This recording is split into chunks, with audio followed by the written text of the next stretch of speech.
17 and a half. 17 and a half. And I was 18. And we got married. And we didn't tell her mama. Well, I asked her on Thursday night. I said, you ever thought about getting married? She said, no. I went with her for a year and a half. I said, you ever thought about getting married? She said, no. And I said, that wasn't what I wanted you to say. We'd been to the show when we were coming back home riding in the car. And that wasn't what I wanted to hear you say. And I said, and she studied me, and she said, you wanting to marry me, ain't you? I said, yeah. And she said, all right, I'll marry you. I said, all right, don't you tell nobody. That's on Thursday night. I said, don't you tell your mama, because I know she'd have a fit. I said, don't you tell her, your daddy. Well, I stood in good with her daddy. And her sister really didn't care neither way. And so I said, don't you tell nobody, and I'll get everything we need, and we'll get married. Saturday evening at around 4 or 5 o'clock. I said, I'll pick you up at 2 o'clock Saturday evening, and you be ready. Well, she told me that, I said, okay. I said, don't you tell your mama. I said, she have a fit. And he said, okay, I won't. And she didn't. And that Saturday morning I got up. Now this is what she told me. She said, I got up on Saturday morning and said, Mama said, I cooked breakfast and said, you and them, your sister wash dishes, wash up the dishes and wipe off the floor. And mop off the floor. And they went in there and my wife started washing the dishes, and she picked up the butcher knife where it sliced meat, and she washed it first, said she, well, nobody get cut on it. She handed it to Kathleen, and that was her sister, and she rinsed it. Back then they rinsed it in one pan, washed it in one pan. That way back now in 1930. And so Cammy handed it to her, and she said, Mama, she dropped the butcher knife on me. And her mama said, okay. Said, you just come in here and sit down and let her do it herself. Cammy said, that made me mad, because she done that crazy idea. I dropped the knife. She said, I didn't drop no knife on it. And so my wife told this old song, you're gonna miss me when I'm gone. She said she sung that thing from 9 o'clock till 2 o'clock. Said every time she got around her mama, and every time she got around her sister, she'd go sing that song, you're gonna miss me when I'm gone. She said I sung that song all day long. I laughed about that particular point. But she never told her mother that y'all were getting married? Never told her mother she was going to get married, never told Kathleen she was going to get married. That was her sister. And her daddy wouldn't have cared, because me and him were pretty good buddies. Well, I had that old car. And when I bought that car, I thought, I had a date and get married. Because back then, the only way you had to go, you'd walk up to the house and get her and walk her to church or somewhere like that. Right. And I got that old car, I started riding, boy. And so when I got that car, her daddy'd come out on Saturday morning. I'd go out to Texas sometime on Saturday morning. Well, I went on purpose, to tell you the truth, where I'd get on the good side of him. I drove up out there. He'd say, would you take me to town to get my groceries? He said, I hate to walk town back. It's 6 miles from here to town. Right. And he was walking to town and getting his groceries and putting them in a tote sack and toting them back, because there wasn't many cars. Right. And so he said, would you take me down and get my groceries? I said, yeah, And boy, he'd hop in the front seat with me, and Cammy and her mother jump in the back seat. Here we'd go to town. And I'd come back and take him. I'd go down and get him. We'd come back with groceries and everything. And that's the car. That's the car you give $90 for. That's the car I give $90 for. And So I had all the boys out here mad at me because I was dating Jeremy and I had a car. And the most of these boys out here didn't have a car. Right. Only way they could get to church, see, she lived right over there. And the boys lived right here. And they'd walk up at the house and get her and walk her to church. See, she went to school out here, went to church out here, and she went to school out here. They had a schoolhouse used to be over there. She went to the 8th grade over in that schoolhouse. But she couldn't go to town because she didn't have no way. Right. What was And her the what daddy was didn't the have school? No car or nothing. What school was it? Center school. Center school. Mm-hmm. And so Cammy went to 8th grade, but she wanted to go higher, but she couldn't go. She didn't have no way to town. Her daddy didn't have no money to pay somebody to haul her down there, and there wasn't no buses or nothing like that running in. You got to the school best way you could back then. And so Cammy, she had quit. And after she quit, me and you got decided to get married. Well, we decided on Thursday night, it's Saturday night. And that Saturday I picked her up, I left here, and you couldn't get married here in Cardinal. They wouldn't marry you because she was underage. I had to have somebody, her mama or daddy one had to sign for her. Right. But I figured her daddy might sign for her, but I was scared to ask him. I afraid he wouldn't do it. Right. So I didn't take no chance. I went to Dallas, Georgia, over in that town in Dallas. Mm-hmm. I went over there, and I know the fellow that lived over there all his life, and he knowed everybody in that courthouse. And he raised up over there. Ever since he was just a little boy, he raised up, went to school over there. So I went and got him to go with me that Saturday evening for us to get married. Well, we got an old car and we went to Dallas. It was snowing and raining a little bit, and then we were get it. And back then they didn't have paved roads. You had ruts in the road, knee deep. Some of the mud holes you had to take a running go to get through them. And I dragged the muffler off that car that day. They dragged the muffler off. We went through so many mud holes that were rough. Mm-hmm. See them old truck over there haul logs to the sawmill, and they go down that highway and they did cut down in the ground, and it was hard to get a car over it. But anyhow, we got over to Dallas, and he started to get out. I said, "You want me and her to go with you and sign the paper?" He said, "Nah, I'll get everything you need." He got out. He went in there. I don't know who he talked to. He went in there. He come back to the car. I said, "You get the license?" And yeah, I got it. We looked at him and he come back, and he had my name, her name on there, and they picked up fine.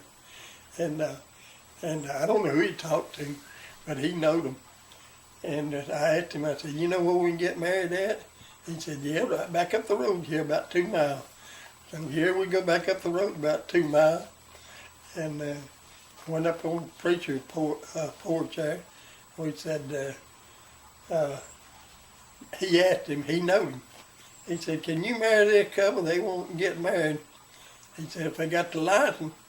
So he pulled the license out and handed it to him. He looked at him and said, "Okay, come on in." And we walked in the big old living room there. Well, his wife seen us coming on in, and then she'd done heard us say we're going to get married. She jumped up and run the back room. I thought to myself, now where's she going in that back room for? She come out with a pot of flour, a table about this wide square. She set it right in the middle of the living room. And she set that bowl of flour right there. She said, "Y'all stand right here behind it." And I thought to myself, reckon how many times we got back there home here. We got back in town about 7 o'clock.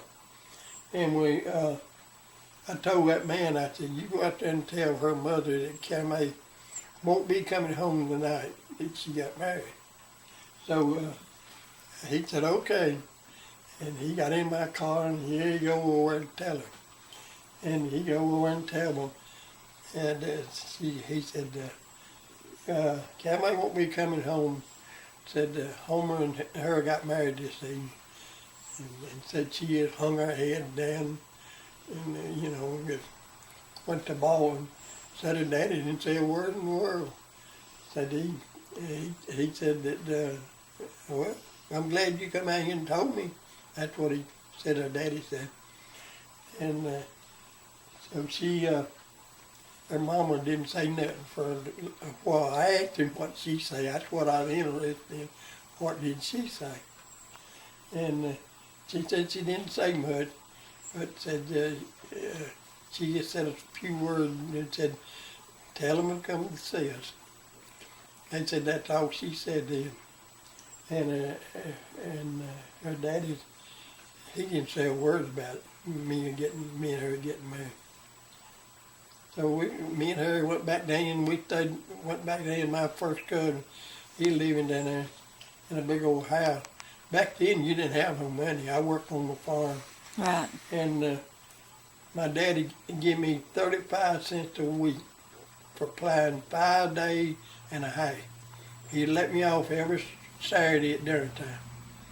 And I could go to town, go to the show. Now, he'd give me give me 26 cents, 35 cents. And what it was now, I could go to the hamburger place and eat a hamburger for a nickel. I'd get a Coca-Cola for a nickel. I could go to the show then for a nickel. And then I'd get a bag of popcorn for a nickel. And that's all. He had it figured out exactly what it'd take to get that. Right. And we had to ride a bicycle to town. So we had to ride a bicycle down there to the show and then go in the show and see it. Sometimes we'd see it 2 or 3 times. Because we'd go in there at 1 o'clock and we'd see it till dark. So we'd get back home. We'd get on them old bicycles and ride them back home. That's nothing to do back then. Yeah. You either went to the show, well, that's about all it was. You had the show to go to, and there wasn't nothing else to do around here. I mean, they didn't nothing come in here and nothing like that. There wasn't nothing to do. And town wasn't small. It was smaller than it is now. Right. And there just wasn't nothing to do. Nowhere but fishing sometimes. And sometimes you'd get out and hunt musty dime and just stuff like that. Get out and walk. And that's all we wanted to do. And back then there wasn't nothing to do. Well, before I got that old car, I used to date another girl. I didn't date her. She was just a good friend of mine. But me and her stuck together and went different places. I had a horse and a saddle. My dad had a horse, and he gave it to me because I worked on the farm, and I could ride it anytime I wanted to. Now he mewed. He wouldn't let me ride him mewed because he thought them mules had to rest on the weekend where they could plow through the week. And he wouldn't let me ride it, but I had that horse. I could ride it. Well, my house was like what TV is, and then up there a little piece further, that girl house up there. But I could holler and she could hear me. And on Saturday evening, this fat boy wasn't going to go with me. He'd been riding the bicycle. I'd call her. I'd say, hey, put your blue jeans on and come down here. She'd put her blue jeans on and come down there. I'd have an old horse saddle up. Me and her ride that old horse tail and go to the show. And we'd go to the show and see it. And sometimes me and her would sit there and see it quiet. And I'd try to, Mama would give me money because I was the only boy. She thought the world of me now. I'll just tell you. And it made them girls mad. My sister called Mama to do anything for me. I could go in the house and say, Mama, cook me some tea cake or cook me a cake. Mama said, I'll go on out now. I ain't got time for food ready right now. I ain't gonna do it right now. Well, I go back out and play. In 45 minutes she'd call me and she'd say, come on in here, I got to decide to make you some tea cake and cake. She thought the world of me because I was the only boy. Right. And them girls, she had 5 girls. And but anyhow, I'd go in there and get cake, and I'd look over at them and grin and go, they'd make them so mad. But they were good to me, 'Cause they bought me when they got out big enough to work at public work. They went out and got a job. They didn't want to work on that farm out there Right. with Dad and them, pick cotton, hoe cotton, haul hay. They didn't want to do it. It was hard work, wasn't it? That's hard work. And they went to town, them oldest girls, there were 3 of them, and they went to town and got them a job at Easy Mill. And they worked for Easy Mill. But you know what? They'd buy me stuff. Like one day they brought me our air rifle and they brought it home and give it to me. Every once in a while they'd buy me a shirt or something and bring it home and give it to me. Just different things, toys to play with. And but they had a good time. That's But good. I aggravated the far out of them old mama petting me. So. But I know why she died of cutting now, because I was the only boy. Right. And she paid me. But I like to die when I was a year old. Oh, what's I had, wrong? Let's see, I can't Diphtheria? say. Diphtheria, that's what I had. Wow. And the doctor come out there every day and seen me for a week. Old Dr. Walford, and they will forget. And he'd come out there in a mutant buggy. That's the way he didn't have no car either. He'd come out there with a mutant buggy. And a horse and a buggy. And every time he had to go out and see somebody, that's the way he come. He come out there to see me for a whole week one time, Mama said. Now, that's what Mama told me. And because I was little, a year old. Right. And she said they thought one night, said the doctor told her, said if he's alive in the morning, said, call me and I'll come back out here. And the way we had to call him, we had a man over, he was in Atlanta. He worked for the representative down there. And he worked in Atlanta down there. And he had a telephone in his house, and we'd have to walk over and call from there. And there'd be Dad go over and call. That's where we got him word. Right. And he had a phone in his office. So Mama said that they called him next morning and said he's still alive. And Mama said he'd come back out there and check me out and said, yeah, he's improving. And then The children he died. thought that That's- night I was going to die. Right. I think a lot of children back then did die from that. Yeah. A lot of people had it. Right. Yeah. I guess you've seen a lot of changes in this county, hadn't you, since... Oh, well, you never... I just can't you- imagine. I wouldn't think what it was. Used to, they had a park down there in that town.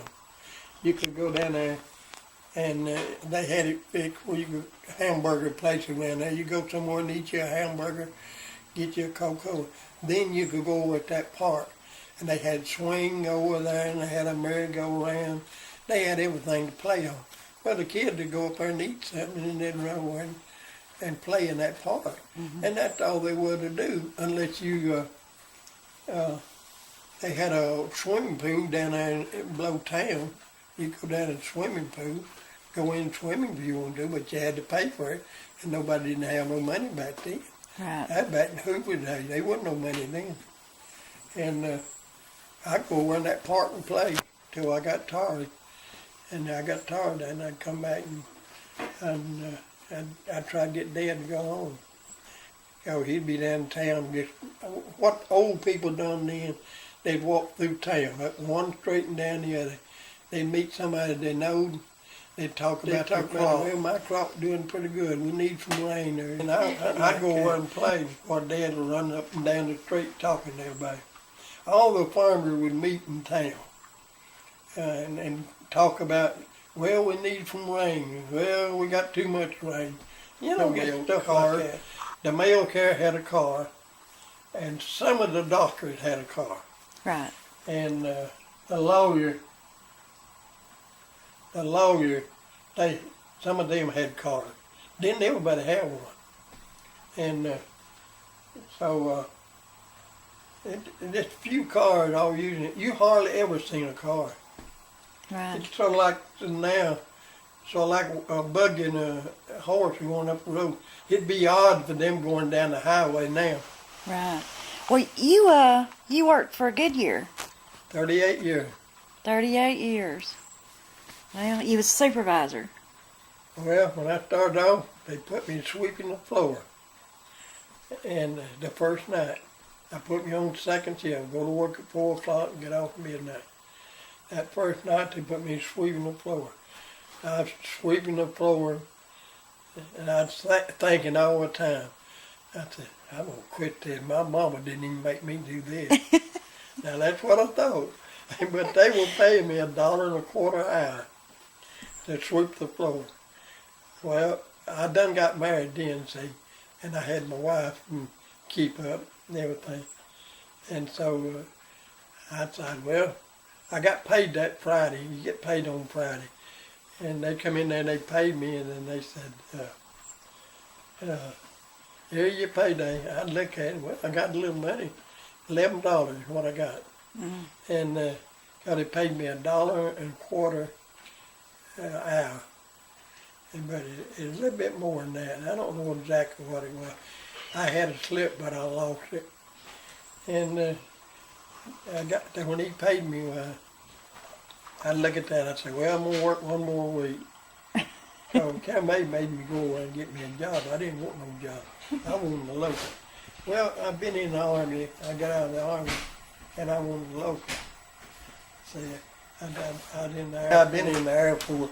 What we were doing, I was in Wichita Falls, Texas, and we were loading planes out over there, you know, whatever they whatever they wanted, they sent a list. We loaded the plane out. After I got my basic training in there. When I first went in, I went to Mississippi, Hattiesburg, Mississippi. I took my basic training. Then they sent me back to Alabama, town in Alabama, I forgot what it was. But anyhow, I went back there and stayed a while and worked some there. And then they turned around one night, they loaded us on a plane, loaded us on a train. And we didn't know where we were going, but we went to Wichita Falls, Texas. And then that's where we air base. And what it was, them planes were flying in from Germany, and they're picking up supplies. We'd load them out, whatever they had on the list. And what we had, we sent blanket, gun, and ammunition, just everything. And soon when them pilots come in, there are two of them. When they come in, one of them big planes, they'd land it. Well, we had to gas it up. We had to load the supply on it. And then pilot, they went and took a bath and went and eat something and stuff like that. Well, when we got the plane loading, if they had to sleep, we went and told them that it's loading, what they had on the list, and they'd get up and put their clothes on, get their air again. How long was you in the service? I stayed in a little over 6 months. I'm going to tell you how I got out. Keepsake had one kid, and she had that one kid, and it was a little over 6 months, and I don't know exactly how long. And so then Keepsake was pregnant again, and so she had 2 kids, then twins, and then the Congress passed a bill. Anybody with 3 kids could get out. And I thought, well, hell, I ain't gonna get out. I ain't been in there long enough. I've been in there about a year on. And but anyhow, I signed up for it because Keepsake, she looked bad, she was poor, and she was trying to raise 3 kids there, and her mama was trying to help her too. Right. And I come home here once in a while, get a pay. I looked at her and I said, dang, she needs some help. And back then you didn't have no money, that's what the Army paid you. And so I signed up for that, where I could get out and help her. And then I come home. Well, when I come home, my daughter got sick. She got real bad sick. And they thought she was going to die. And I had the doctor out there all the time. I had a little red pickup truck then. I'd run to town, get that doctor, and come back. and he wouldn't drive because it was in the winter time, and it was raining and all like that. He said, if you'll take me out there, I'll go. I said, if you ain't gonna drive, I don't want to drive. I said, get your coat out here and go. He'd see him. But it wasn't a Sunday night that they just thought she was gonna go. And this church over here was a Baptist church. And the church up on the hill was a holy church. Well, that night after church, everybody in the center noticed, because she'd been sick a couple of weeks. Church that night on Sunday night, and they come back to that house. We lived right over where her mom and daddy did, and we stayed in the house with her, where we both could, where her mama, me, and Carrie all could work with her. And we then lived over where her daddy lived. So everybody in church that night, they come back over. They all prayed. I never seen many people, and the pastor come over and everything. But from that night on, she got better. And she just kept getting better a little bit. My sister, I think, bought me a pellet gun when she went to work at EC Mill.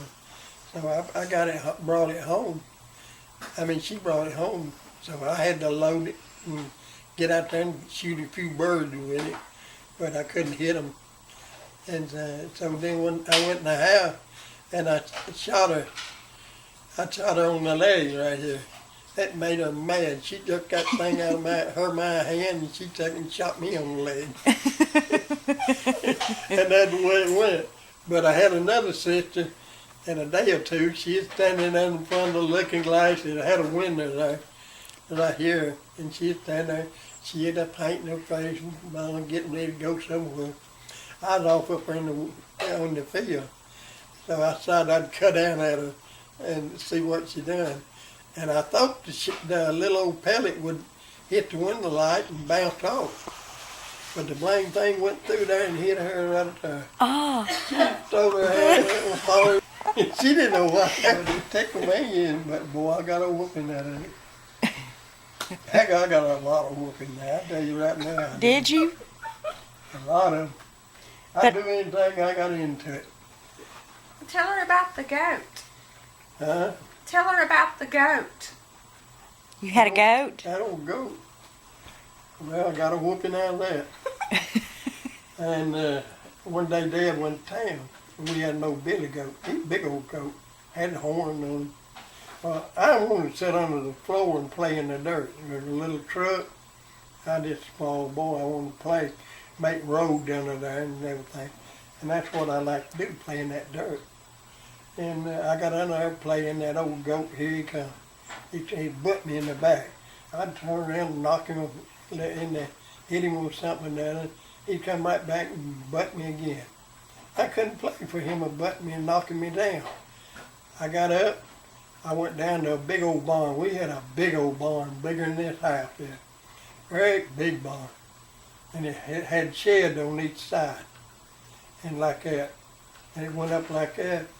Well, I thought to myself, what am I going to do? So I went and found me a wide plank. I laid it down on the ground and put it on that shed. I walked up that plank. Here come that old goat right behind me. He'd follow me anywhere I went. And I got him up on that shed, and then when I got him on the shed, I jumped off the shed and pulled the plank down. He couldn't get off. He was up on top of the barn, big old barn. Well, the barn was built like that. But when he come back, when Dad went to town, and when he come back from town, that old goat was right up here on top. Standing up right on the top of it. And Dad said, what that old goat doing? What my goat doing up on that barn? I said, I put him up there where I could play. I couldn't play. And Dad said, he'll bust every shingle on that barn there.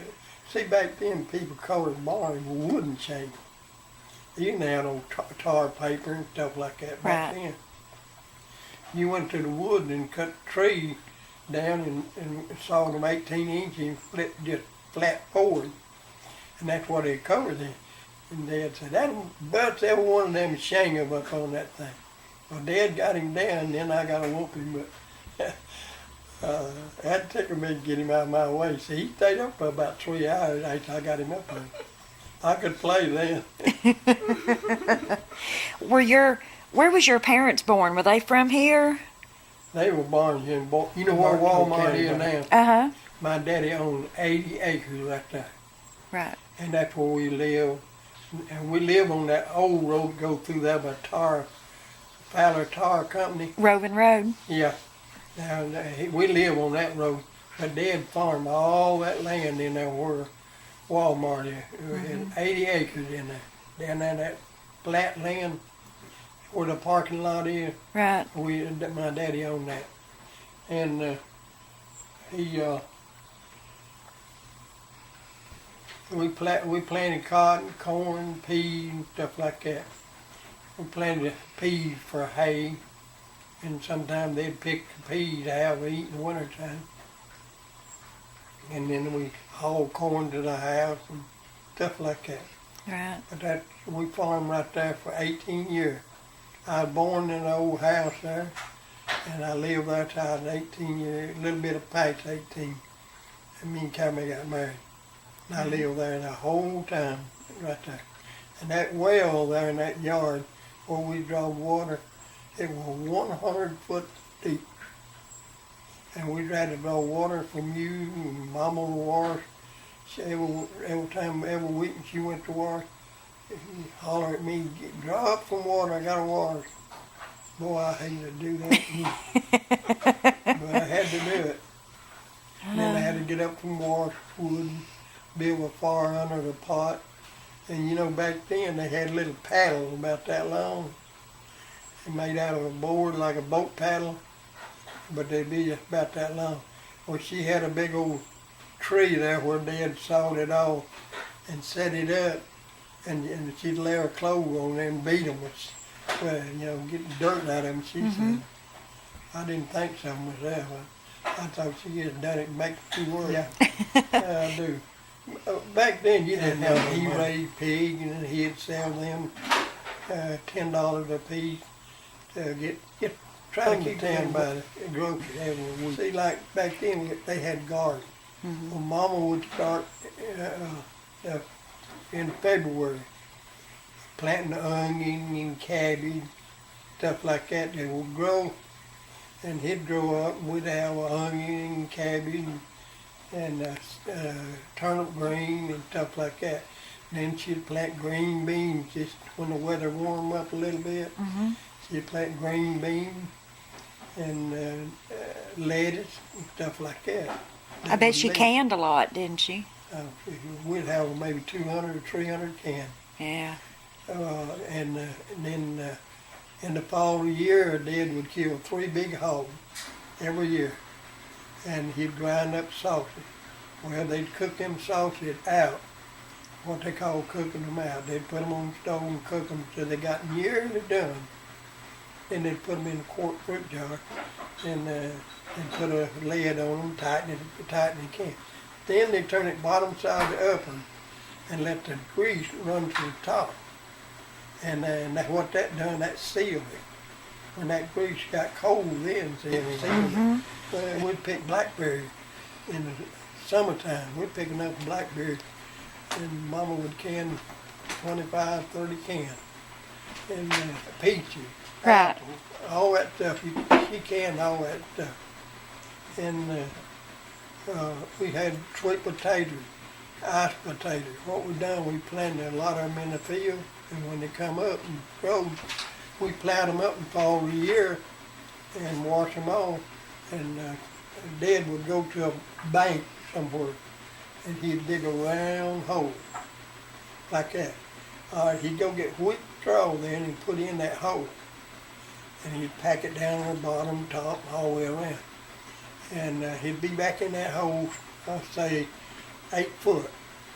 And he'd put his iced potatoes in there.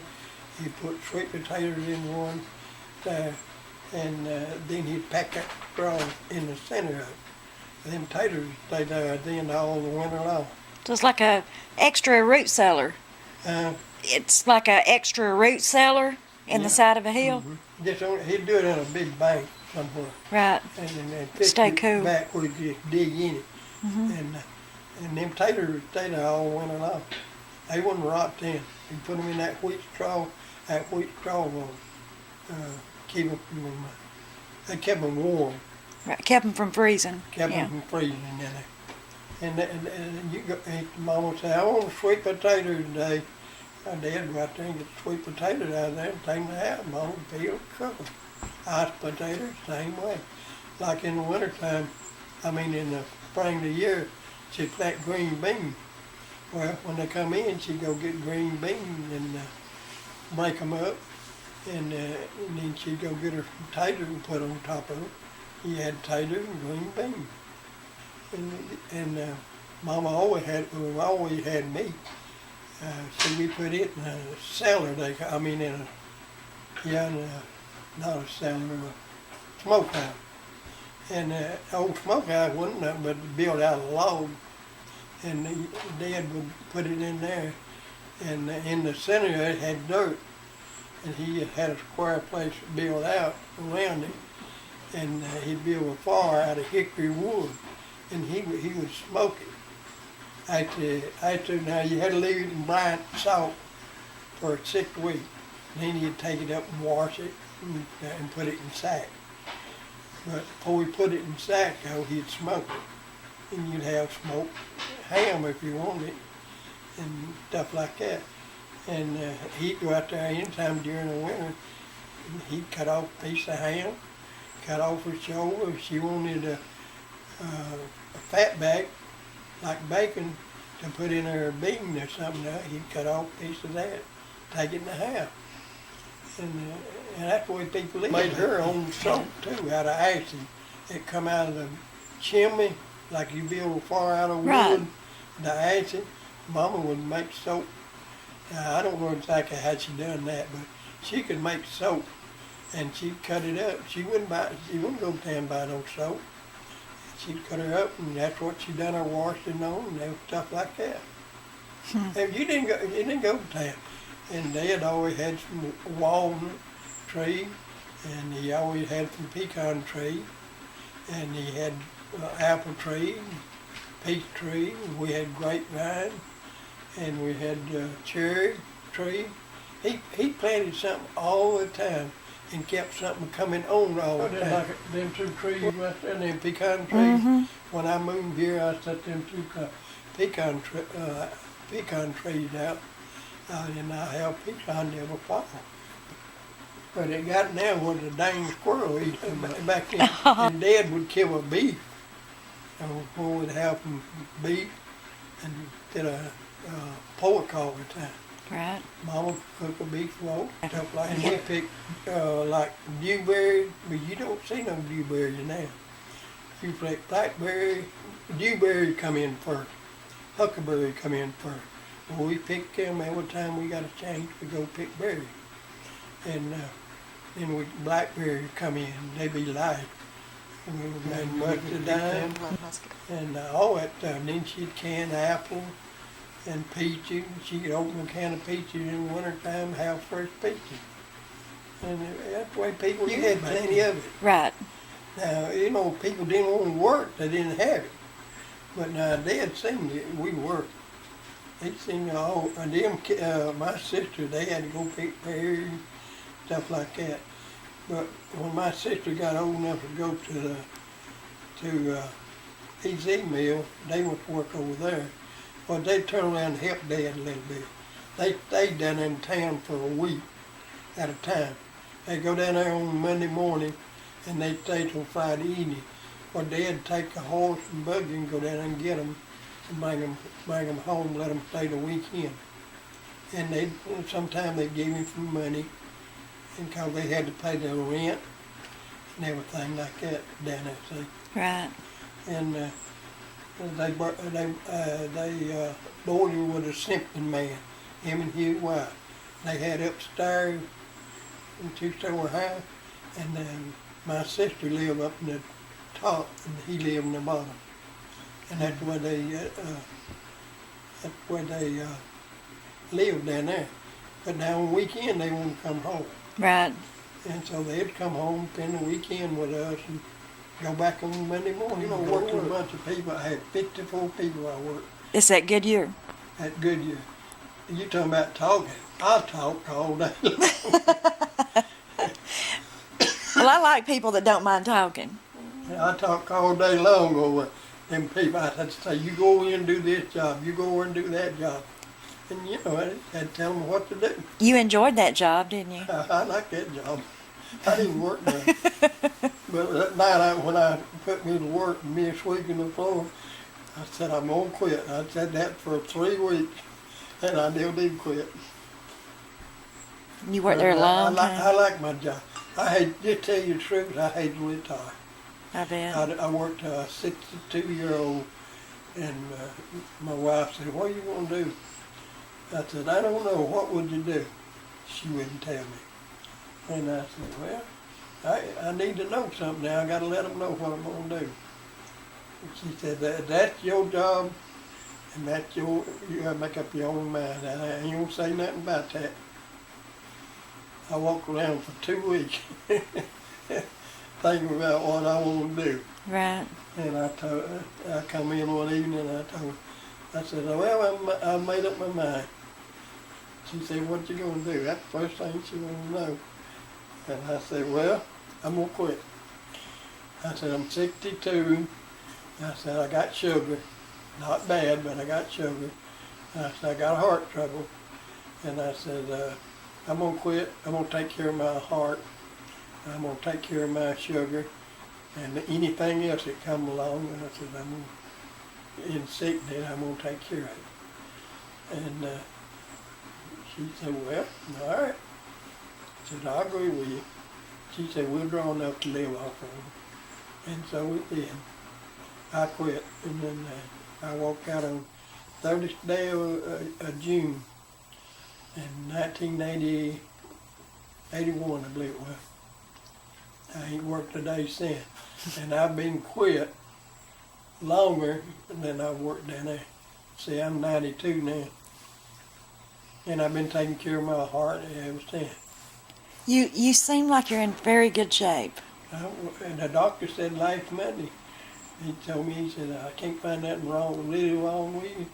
He said, I know you got a few little heart trouble and your sugar will go up and down a little bit, but he said that's what you eat, what makes your sugar go up and down. Mm-hmm. And and he said, it looked like you're taking care of it pretty good. I write it down every morning, every day at dinner, every night. And I'd look back the next day and tell you what my sugar was the next day. Now, that's what I worry about more, sugar, that hard controlled sugar. Right.